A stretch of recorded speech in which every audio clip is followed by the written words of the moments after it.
আমি মনে করি বাউলদের উপর হামলা এটাকে ন্যাক্কারজনক ঘটনা। আমাদের চোখের সামনে দিয়ে ওই জামাত রাজাকারকে ভোট দিবেন আর আপনারা বাড়িতে শান্তিতে থাকবেন, ওই শান্তিতে কিন্তু আমি থাকতে দেব না। তো হ্যালো বন্ধুরা, আসসালামু আলাইকুম। আশা করি সকলে ভালো আছে। তো আজকে আমি আপনাদের সম্মুখে যে বিষয়টি নিয়ে আলোচনা করব, আশা করি সেটা বুঝে গিয়েছেন। তো মাথায় কাজ করে না যে বাংলাদেশের যে সকল নেতাকর্মীরা আছে তারা কি জনগণের সুখ চায় নাকি কষ্ট চায়? তারা কি এটা চায় যে বাংলাদেশের মানুষ না খেয়ে মারা যাক, গরিবগুলো অনাহারে মারা যাক? তারা কি এটা চায় নাকি চুরি করতে চায়? তো আমরা বর্তমানে এখন যেটা দেখতেছি সেই আগের মতো, হয়তো হাসিনা চলে গিয়েছে কিন্তু হাসিনার মতো মনোভাবের যে সকল মানুষ আছে, লুবি। আমি মনে করি বাউলদের উপর হামলা এটাকে ন্যাক্কারজনক ঘটনা।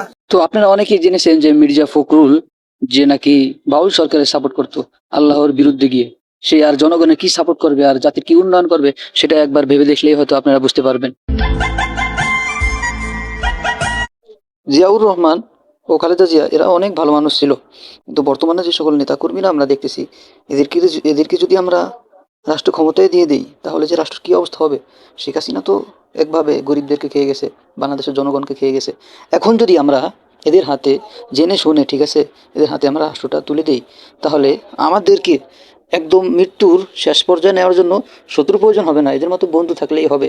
যারা নাকি ক্ষমতা আসার আগে চাঁদাবাজি শুরু করে দিয়েছে, আল্লাহর বিরুদ্ধে যে সকল লোক কথা বলে তাদের সাপোর্ট করতেছে, এদেরকে যদি আমরা রাষ্ট্র ক্ষমতায় দেই তাহলে আমাদের শেষ করার জন্য কোনো শত্রুর প্রয়োজন হবে না। বাহির থেকে, ভারত থেকে অন্য কোনো শত্রু বাহিনীকে আনতে হবে না। আমাদেরকে ধ্বংস করার জন্য তারা নিজেরাই যথেষ্ট। যেই বিএনপির নেতা কর্মীর জন্য গত 15 বছর লড়াই করলাম, তারা আমাকে এখন ধাক্কা দেয়। আমি যতটুকু জানি রুমিন ফারহানা অনেক ভালো একজন মানুষ, তো তার বিরুদ্ধে আমার কোনো অভিযোগ নেই। অভিযোগ হলো যে বাংলাদেশে যে দুইটা দল আছে, একটা হলো আওয়ামী লীগ আর একটা হলো বিএনপি, মানে এই দুইটা কি দল নাকি ধর্ম, এটাই আমার মাথায় কাজ করে না। কেননা এরা যদি এই দলের জন্য মৃত্যুবরণও করে তাও এরা শান্তি পায়, এটা মনে হয় তাদেরকে দেখলে। কিন্তু অপরদিকে যদি আমরা কোনো ইসলামী দলের দিকে দেখি তো ওটা দেখার দ্বারা আমাদের এটা বুঝে আসছে যে আমরা যদি ইসলামের জন্য অথবা ইসলামী রাষ্ট্র কায়েম করার জন্য যদি আমরা জীবন দান করি তাহলে আমরা শহীদ হবো এবং পরকালে শান্তি পাবো।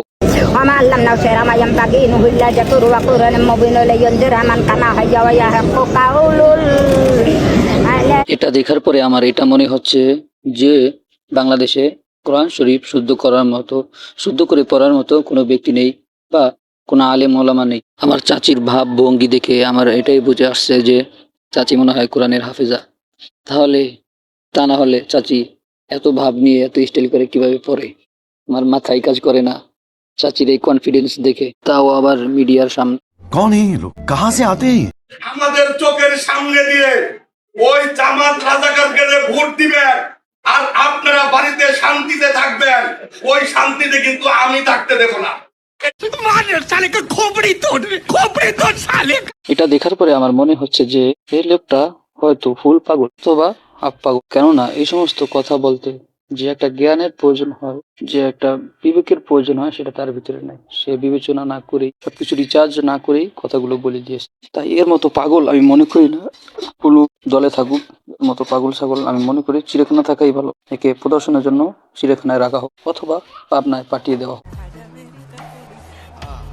যারা এতক্ষণ ধরে আমার সঙ্গে ছিলেন তাদের সকলকে অসংখ্য অসংখ্য ধন্যবাদ। তো আজকের মতো এখানে শেষ করছি। সকলে নিজের যত্ন নেবেন, সুস্থ থাকবেন। বিদায়, আসসালাম।